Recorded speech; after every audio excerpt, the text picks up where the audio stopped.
ये जो तजवीज़ आपने जब ये पास ऑन की है हुकूमत को, इससे पहले जो एसोसिएशंस हैं मुख्तलिफ ताजरों की, फेडरल लेवल की या प्रोविंशियल लेवल की या शहरी सतह की, उन लोगों को आपने एतमाद में लिया, उनसे सब बातचीत हुई है, यानी उनके लिए काबिल इत्मीनान है ये चीज़?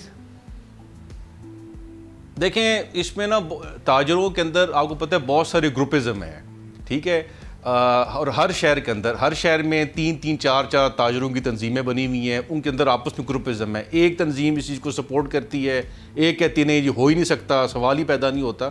तो ये अगर आप उन सब को प्रैक्टिकली इम्पॉसिबल है, अब उन सबको ऑन बोर्ड ले लें।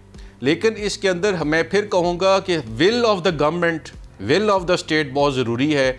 अगर गवर्नमेंट इस चीज़ पे विल आ जाती, कम वर्ड में क्या इसके पॉलिटिकल कॉन्सिक्वेंसेस होंगे, हमने for to run your economy effectively हमने इसको इन्फोर्स करना है और मुल्क की खातिर करना है, और आपकी एक लॉन्ग टर्म अप्रोच किसी भी पॉलिटिकल गवर्नमेंट की होगी, तो फिर ये फिर बड़ी वायबल एक पॉलिसी है, बड़ी वायबल एक ऑप्शन है कि ट्रेडर्स जो हैं वो फिक्स टैक्सेशन रजीम में आएँ। क्योंकि अगर खाली आप सैलरीड क्लास को बार बार आप हर बजट में एक्सक्यूज़ करते जाएंगे, पिछले साल बजट में क्या हुआ है कि आपने सैलरीड क्लास की टैक्सेशन रजीम बढ़ा दिया, आपने उसकी स्लैब्स बढ़ा दिया, आपने एक्सपोर्टर्स जो थे उनको 0% पे थे, उनको आपने नॉर्मल टैक्स रजीम में ले आ गए। फिर गवर्नमेंट जब ये काम नहीं करती, फिर गवर्नमेंट बाकी जगहों पे ऑलरेडी जो एग्जिस्टिंग टैक्स पेयर्स होते हैं उनको मजीद एक्सक्यूज़ करती, विच इज़ इररेलेवेंट, और हम समझते ज्यादती उन लोगों के साथ।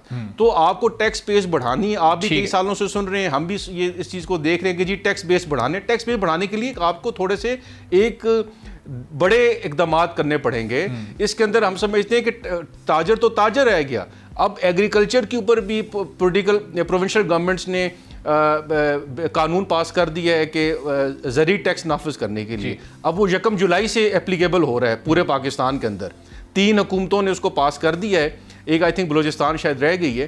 तो उसका भी तरीकाकार हम ये कहेंगे कि एग्रीकल्चर इतना बड़ा है कि आप उसमें FBR की इतनी कैपेसिटी नहीं होगी कि वो हर ज़मींदार को उसको नोटिस भेजे और उसकी एविलेट करे। उधर एक आपको मैं एक अंग्रेज़ के ज़माने का कानून है पटवार सिस्टम का, उसके तहत उनको भी आप फिक्स टैक्सेशन रजीम में लेके आए, थोड़ा टैक्स रखें, कंपिटिटिव रखें उनको भी। ये तब भी जितनी आप मुल्क की आमदन बढ़ाएंगे आप इकॉनमी को आगे चला सकते हैं। अगर आप लोगों ने सख्त फैसले नहीं लिए, एक साइड पे फाइनेंस मिनिस्टर कहते हैं कि जी they should not no free lunches, हर everybody has to pay tax. एक साइड पे फाइनेंस मिनिस्टर ये कहते हैं कि जी ये जो नॉन फाइलर का कॉन्सेप्ट है ये ख़त्म होना चाहिए। सारी ट्रेड बॉडीज़ कह रही हैं नॉन फाइलर का कॉन्सेप्ट ख़त्म होना चाहिए। तो ख़त्म होना चाहिए, फिर आपको कहीं ना कहीं से आगाज़ तो करना है।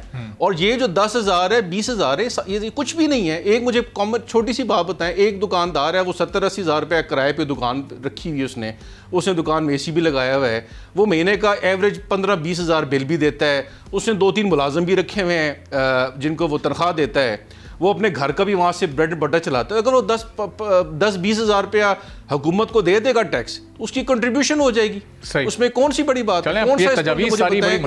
ऐसा ताजर बता लें। वक्त भी अच्छा खासा इस वक्त मौजूद है मतलब हुकूमत के पास इस पर वर्किंग के लिए, फाइनेंस बिल से पहले। अब इन 2-2.5 वक्त है। देखिए अभी हम बैठे, हमारे पास 2-3 महीने हैं, और 2-3 महीने बड़े सफिशिएंट हैं इस चीज़ को इन्फोर्स। ये इफेक्टिव तो होना है 1 जुलाई से इफेक्टिव होगा जब नया आपको फाइनेंस बिल आएगा। सब्सक्राइब करें और बेल दबाएं ताकि कोई खबर रह न जाए।